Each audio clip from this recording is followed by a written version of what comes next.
Hi all, അസ്സലാമലൈക്കും. Welcome back to Silnas kitchen. ഇന്നത്തെ recipe നല്ല അടിപൊളി ടേസ്റ്റി ആയിട്ടുള്ള വെറൈറ്റി ആയിട്ടുള്ള ഒരു പലഹാരത്തിൻ്റെ റെസിപ്പിയാണ്. പാസ്ത അല്ലെങ്കിൽ മക്രോണി പൊരിച്ചെടുത്തിട്ടുള്ളതാണ്. നല്ല ടേസ്റ്റാണ്. എപ്പോഴും നമ്മൾ ഒരേ രീതിയിൽ ചെയ്ത് കഴിക്കാതെ ഇതുപോലെ വ്യത്യസ്തമായിട്ടൊക്കെ ചെയ്ത് കഴിക്കുമ്പോൾ കുട്ടികൾക്കും അതുപോലെ തന്നെ നമുക്ക് വീട്ടിൽ പെട്ടെന്നൊരു ഗസ്റ്റൊക്കെ വരികയാണെന്നുണ്ടെങ്കിലും ഈ ഒരു രീതിയിൽ കൊടുക്കുമ്പോൾ ഭയങ്കര കൗതുകവും അതുപോലെ തന്നെ കഴിക്കാൻ നല്ല ഇൻട്രസ്റ്റൊക്കെ ആയിരിക്കും. ഞാനിപ്പോൾ ഇത് കാണിക്കുമ്പോൾ തന്നെ നിങ്ങൾക്ക് മനസ്സിലാവുന്നുണ്ടാവും എത്രത്തോളം ക്രിസ്പി ആയിട്ടാണ് കിട്ടിയിട്ടുള്ളതെന്ന്. അപ്പോൾ ഇതെങ്ങനെയാണ് തയ്യാറാക്കുന്നതെന്ന് അറിയാനായിട്ട് വീഡിയോ സ്കിപ്പ് ചെയ്യാതെ മുഴുവനായിട്ടൊന്ന് കണ്ടു നോക്കണേ. റെസിപ്പിയിലോട്ട് കിടക്കുന്നതിന് മുമ്പായി സിൽനാസ് കിച്ചൺ ചാനൽ ആദ്യമായിട്ട് കാണുന്നവരാണെങ്കിൽ പ്ലീസ് ഒന്ന് സബ്സ്ക്രൈബ് ചെയ്തേക്കണേ. ഒപ്പം തന്നെ ഈ വീഡിയോസ് നിങ്ങൾക്ക് ഇഷ്ടപ്പെടുകയാണെങ്കിൽ ഒരു ലൈക്ക് ചെയ്ത് ഷെയർ ചെയ്ത് സപ്പോർട്ട് ചെയ്യാനും മറക്കരുത്. ഇനി നമുക്ക് ഇതെങ്ങനെയാണ് തയ്യാറാക്കുന്നതെന്ന് നോക്കാം. ഇതിനായി ആദ്യം തന്നെ നമുക്ക് പാസ്ത ഒന്ന് വേവിച്ചെടുക്കണം. അതിന് വേണ്ടിയിട്ട് ഒരു കടായി സ്റ്റവിലേക്ക് വെച്ച് ഫ്ലെയിം ഓണാക്കി കൊടുത്തിട്ടുണ്ട്. ഇനി ഇതിലേക്കൊരു 2.5 കപ്പ് അളവിൽ വെള്ളം ഒഴിച്ച് കൊടുക്കുന്നുണ്ട്. ഈ മക്രൂണിയേക്കാളും കുറച്ചുകൂടെ വെള്ളം അധികമായിട്ട് വെച്ച് കൊടുക്കണം, എങ്കിലേ അത് നന്നായിട്ട് തിളയ്ക്കുമ്പോൾ ഒട്ടിപ്പിടിക്കാതെ രീതിയിൽ കിട്ടുള്ളൂ. ഇതിലേക്ക് ഇനി ആവശ്യത്തിനുള്ള ഉപ്പും ഇട്ട് കൊടുത്ത് 1 സ്പൂൺ അളവിൽ ഓയിലും ഒഴിച്ച് കൊടുത്തിട്ടുണ്ട്.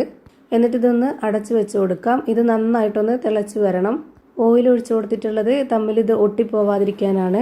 ഇപ്പോൾ ദാ നല്ല പോലെ വെള്ളം തിളച്ച് വന്നിട്ടുണ്ട്. ഇനി ഇതിലേക്ക് മക്രോണി ഇട്ട് കൊടുക്കാം. ഈ ഒരു ഫ്ലെയിമിൽ തന്നെ വെച്ചിരുന്നിട്ട് വേണം ഇട്ട് കൊടുക്കാനായിട്ട്. നന്നായിട്ട് വെള്ളത്തിൽ വെട്ടി തിളച്ച് വെന്ത് വരണം. ഈ ഒരു ഹൈ ഫ്ലെയിമിൽ തന്നെ വെച്ച് കൊടുത്തിട്ട് ഇത് വേവിച്ചെടുക്കണം. അതുപോലെ തന്നെ ഇതുപോലെ ഇട്ട് കൊടുത്ത ഉടനെ തന്നെ നല്ലപോലെ ഒന്ന് ആദ്യം ഇളക്കി കൊടുക്കുകയും വേണം. ഇത് വേവിച്ചെടുക്കുമ്പോൾ ഒരുപാടങ്ങ് വെന്ത് കുഴഞ്ഞു പോവുകയും ചെയ്യരുത്, എന്നാൽ അത്യാവശ്യം നല്ലൊരു രീതിയിൽ വെന്ത് കിട്ടുകയും വേണം. അപ്പോൾ ദാ ഈ ഒരു രീതിയിൽ നല്ലപോലെ വെന്ത് വന്നിട്ടുണ്ട്. ഇനി നമുക്കിത് വെള്ളത്തിൽ നിന്ന് കോരി മാറ്റാം. ഇതുപോലെ അരിപ്പിലെടുത്തിട്ട് നല്ലപോലെ വെള്ളം പോയതിന് ശേഷം നമുക്ക് വേറൊരു പാത്രത്തിലേക്ക് മാറ്റാവുന്നതാണ്. ഇതേപോലെ തന്നെ മക്രോണി വെച്ചിട്ട് നല്ല ടേസ്റ്റി ആയിട്ടുള്ള ഒരു അടിപൊളി സ്വീറ്റിൻ്റെ അതായത് പായസത്തിൻ്റെ റെസിപ്പി തയ്യാറാക്കി മുൻപ് തന്നെ ഈ ഒരു ചാനലിൽ അപ്ലോഡ് ചെയ്തിട്ടുണ്ട്. ആ വീഡിയോസ് കാണാൻ താല്പര്യമുള്ളവർ സിൽനാസ് കിച്ചൺ പാസ്ത പായസം എന്ന് ടൈപ്പ് ചെയ്ത് സെർച്ച് ചെയ്ത് കൊടുത്താൽ ആ വീഡിയോസ് കാണാൻ കഴിയുന്നതാണ്. അതുകൂടി കണ്ടൊന്ന് സപ്പോർട്ട് ചെയ്തേക്കണേ.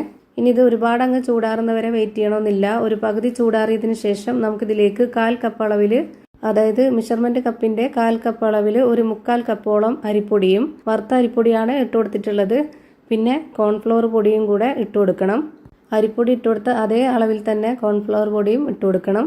പിന്നെ ഇതിലേക്ക് ഇതേപോലെ 1 സ്പൂൺ അളവിൽ 1 സ്പൂൺ മുളക് പൊടി, 1 സ്പൂൺ കായത്തിൻ്റെ പൊടി, 1/4 സ്പൂൺ അളവിൽ മഞ്ഞൾപ്പൊടി, ആവശ്യത്തിനുള്ള ഉപ്പ്, ഇത്രയും ഇട്ട് കൊടുത്തതിന് ശേഷം നല്ല പോലെ ഇതെല്ലാം കൂടെ നന്നായിട്ടൊന്ന് യോജിപ്പിച്ചെടുക്കാം. ഇപ്പോൾ നന്നായിട്ട് മിക്സ് ചെയ്തെടുത്തിട്ടുണ്ട്. ഇനി അടുത്തതായിട്ട് ഇതൊന്ന് ഫ്രൈ ചെയ്തെടുക്കണം. അതിനായിട്ട് സ്റ്റവിലേക്ക് ഒരു കടായി വെച്ച് കൊടുത്തിട്ടുണ്ട്. അതിലേക്ക് കുറച്ച് ഓയിൽ ഒഴിച്ചു കൊടുക്കാം. ഓയിൽ നല്ല പോലെ ചൂടായി വന്നതിന് ശേഷം ഇതിലേക്ക് കുറച്ച് ഇട്ട് കൊടുത്തിട്ട് ഒന്ന് ഫ്രൈ ചെയ്തെടുക്കുന്നുണ്ട്.